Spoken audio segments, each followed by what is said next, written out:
변방 목사의 아침 묵상 2023년 6월 6일 화요일 아침입니다.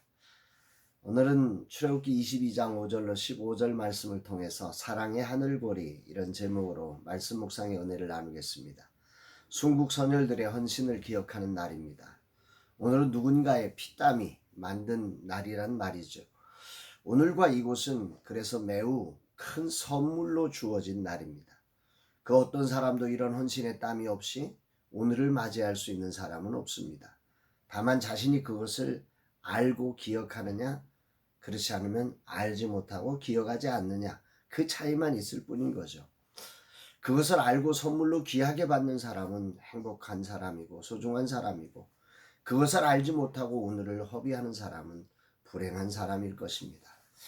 어제 코칭의 시간을 가지면서 믿음의 성숙을 체크하는 리트머스 시험지가 눈에 보이는 대로 행동하는 사람이냐, 진리를 믿는 믿음을 따라서 행동하는 사람이냐라고 하는 부분을 점검하며 코칭을 했습니다.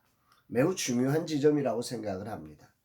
세상은 눈에 보이는 대로 느껴지는 대로 판단하고 그대로 행동을 결정하게 됩니다. 그러나 그 안에서는 엄청난 오류와 엄청난 상처들을 만들어 갈 수밖에 없습니다. 진리의 말씀에 기초들을 둔 행동이 바른 믿음이라면 감정과 느낌에 따라 행동하는 것은 잘못된 믿음입니다. 돌아보면 아직도 제게는 말씀을 따라 나를 부인하고 십자가를 지는 삶이 아니라 눈에 보이고 느껴지는 것들에 따라 나를 주장하는 순간이 참 많다는 고백을 하게 됩니다.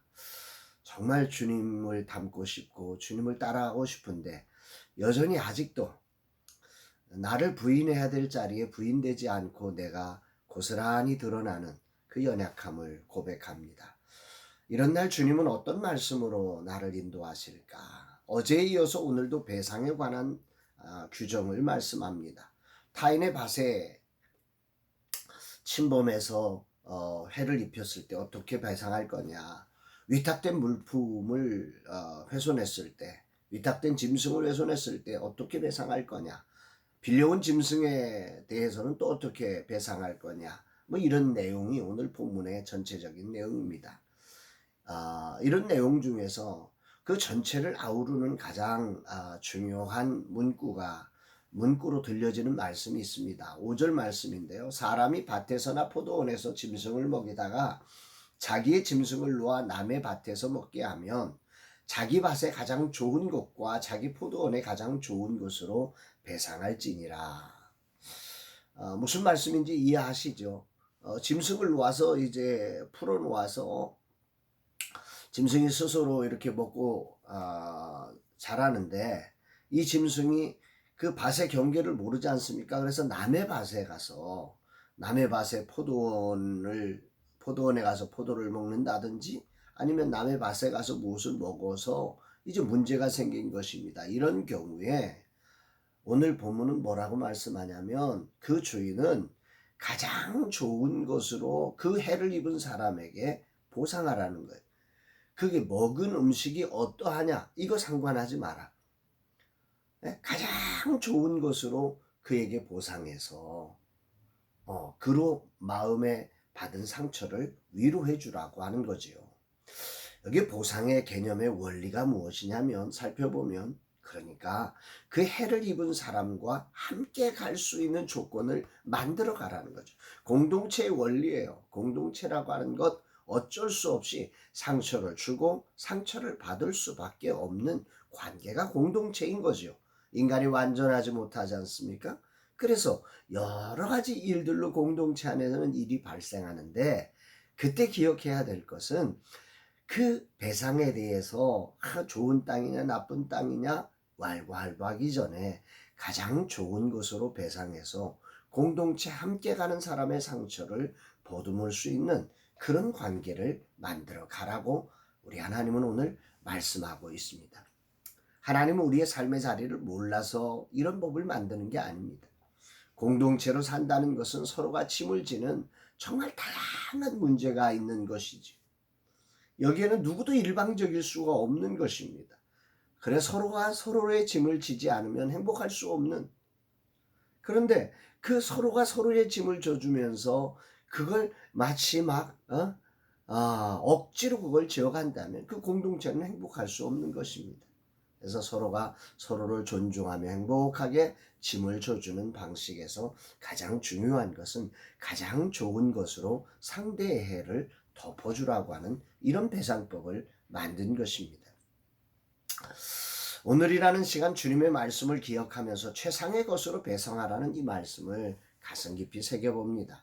내 주변에 나로 인해 또 나와 관련된 것들로 인해 힘겨운 이들이 많이 있을 것입니다. 여기에 변명할 이유를 찾는 사람이 아니라 최상의 것으로 배상하는 자가 되어야 합니다. 최상의 것으로 배상하기는커녕 그런데 변명하며 배상치 않았던 그 많은 순간들이 떠오르고 그럴 것들이 정말 부끄러움으로 올라옵니다. 참으로 미련하고 추한 내 모습입니다. 주님 이 종에게 변명을 내려놓고 최상의 것으로 배상할 힘을 허락해 주옵소서 고백하게 됩니다. 하나님은 당신의 자녀들이 이렇게 공동체를 깨뜨리는 일을 벌였을 때 자신의 최상의 것으로 배상하기 위해 자기 아들을 보내주셨다는 사실을 묵상하게 됩니다. 사람은 모두 가해자인 동시에 피해자입니다. 아니, 피해자인 동시에 가해자입니다. 공동체를 살아감에 있어 어느 누구도 가해자만 있지 않고 피해자만 있지 않습니다. 모두는 언젠가 피해자였고 그 피해가 어느 순간 가해자로 나를 만들어 가기도 합니다. 또 반대로 언젠가는 가해자였고 그 가해로 인해 어느 순간 피해자가 되는 것이 세상의 원리입니다. 죄로 물든 이 세상의 고통의 순환고리인 거죠.